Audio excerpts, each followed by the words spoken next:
Hello and welcome to today's episode in just 1 minute or so. Today's topic is The Success Principles by Jack Canfield. Let's jump in.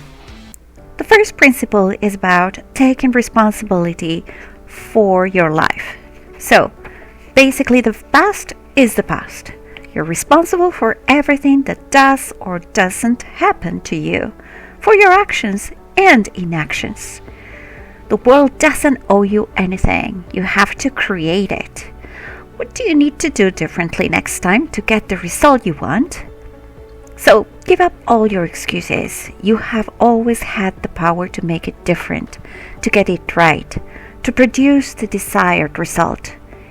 You may have blamed the event for the lack of results, but there are hundreds of people that face the same circumstances, the event, and yet succeeded. You should change your response to the event, these circumstances, until the result is the one you want. Therefore, change your thinking, your images of yourself and your world, your behavior. Align what you think, say and do with your purpose. Remember, what got you here will not take you there. So change. Stop complaining to the wrong person. Replace complaining with making requests and taking actions. It's simple, but not easy. It requires concentrated awareness, dedicated discipline, and a willingness to experiment and take risks. Trial and error, that's it. That is how you grow. The second principle is, be clear why you are here. To live on purpose means that you love what you do and what you're good at, accomplishing what's important to you. The things that bring you the greatest joy are aligned with your purpose. When you are in that state, people, resources, and opportunities naturally gravitate towards you. What's your life purpose? Read it daily, draw it, and hang it somewhere to see it regularly. The third principle is, decide what you want. Stop settling for less than what you want. When you are confronted with a choice, no matter how small or insignificant, if you limit your choices only to what seems possible or reasonable, you disconnect yourself from what you truly want, and all that is left is a compromise. So, this is a vision exercise for you. Ask your subconscious mind to give you images of what your ideal life would look like if you could have it exactly the way you want it in finance, like having a home or car, an income, a job, free time, health, relationships, and your community. Make sure you capture everything in writing as soon as you complete the exercise. Principle 4. Believe it is possible. You get what you expect. Respond to what the brain, on the basis of previous experience, expects to happen. That's why it is so important to hold positive expectations and the you gotta believe attitude. No matter how bad it is or how bad it gets, you're going to make it. Fifth principle is believe in yourself. You weren't an accident. You were deliberately planned, specially gifted and loving position on the earth. You have what it takes, the abilities, the inner resources, the talents, and skills to create your desired results. Believing in yourself is a choice. You become your own self-fulfilling prophecy. What others think of you is none of your business. When you're 18, you worry about what everybody's thinking of you. When you're 40, you don't give a darn what anybody thinks of you. When you're 60, you realize nobody's been thinking about you at all. Sixth principle. Become an inverse paranoid. Instead of believing that the world is plotting to do harm to you, choose to believe the opposite, that the world is plotting to do you good, and that you can't wait to see what it is. Every challenge is not negative. It enriches and empowers you. Wasn't there a time in your life when something terrible happened that later became a blessing in disguise? The more you begin to look for the good, the sooner and more often you will find it. look for the opportunity in everything. The seventh principle is unleashing the power of goal setting. Set specific goals. Include a date, a time, characteristics, emotions you will be feeling, all kinds of details. Vague goals produce vague results. The eighth principle, chunk it down. Consult with people who have already achieved what you want. Purchase a book or a manual that outlines the process. Start planning from the end and look backwards. Divide your goal into major categories and tasks and develop each category with more detailed tasks that will help you to create the master to-do list. Then schedule them in an appropriate order in your calendar. Be sure to accomplish the toughest task of the day early in the day, as it creates momentum and builds you confidence. Plan the night before and your subconscious mind will review them all night long. You'll know exactly what to do on waking up and in what order. Ninth principle, success leaves clues. Asking others for advice or information puts us up against our fear of rejection. Get a coach, a mentor, a manual, or a book.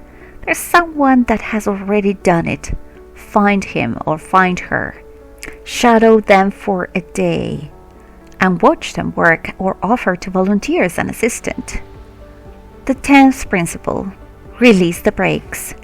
Replace your limiting beliefs and change your self-image. Stop staying in a comfort zone entirely of your own making. Yes, it's a self-created prison. It's a collection of cans on must not, that have been reinforced during your lifetime. Stop maintaining those inaccurate beliefs because they are not the reality and you're harboring guilt and self-doubt. But how can I change my comfort zone? Well, change your self-talk to a positive one. Create powerful and compelling new internal images of having, of doing, and being what you want. Simply change your behavior. You are never stuck. 11th principle, see what you want, get what you see. Visualization activates the creative powers of your subconscious mind and helps you notice the available resources. It attracts the people and opportunities you need. Your subconscious mind tries to resolve the conflict, the difference between reality and what you visualize. You'll find yourself with new levels of motivations and creating solutions. The 12th principle is act as if. Think like, talk like, dress like, act like, and feel like the person who has achieved the goal. The 13th principle is take action. Universe rewards actions. Enroll in a course. People with similar goals become aligned with you and you get their feedback. There's rarely a perfect time to do anything. What is important is to just get started. Get into the game. Quit waiting for inspiration, permission, reassurance, someone to change, or the right person to come along, or the kids to leave the home, or a favor of horoscope, or a new administration, someone to discover you, or getting more self-confidence, no risks, or whatever. Get on with it already. Do it now. No matter what it takes, no matter how long it takes, no matter what comes up. Anything worth doing well is worth doing badly in the beginning. Remember when you first learned to ride your bike, drive your car, or play an instrument, you will be willing to go through that awkward stage in order to become proficient. 14th principle, just lean into it. Oftentimes, success happens when you just lean into it, when you make yourself open to opportunities and are willing to do what it takes to pursue it further, without a promise of success or expectations. You just start and you find out if you want to keep going instead of contemplating. You create the momentum. You bring more resources, more people, and more opportunities. The 15th principle is experience your fear and take action anyway. Fear is natural and it's something to be acknowledged, experienced, and taken along for the ride. Most of our fears are self-created. We fantasize negative outcomes. And luckily, we can stop them and bring ourselves to the state of clarity and peace by facing the actual facts. If a fear is so big that paralyzes you, scale down the amount of risk. Take on smaller challenges and work your way up. For instance, if you're starting your job in sales, call on prospects or customers you think will be the easiest to sell first. And finally, the 16th principle, be willing to pay the price. Behind every great achievement is a story of education, training, practice, discipline, and sacrifice. Maybe the price you need to pay is pursuing one single activity while putting everything else in your life on hold. Maybe it's the willingness to walk away from the safety of your current situation. Pain is only temporary, but the benefits last forever. Thank you so much for watching this episode today, and looking forward to seeing you in the next one. And by the way, if you like the content, don't hesitate to subscribe or like. Thank you.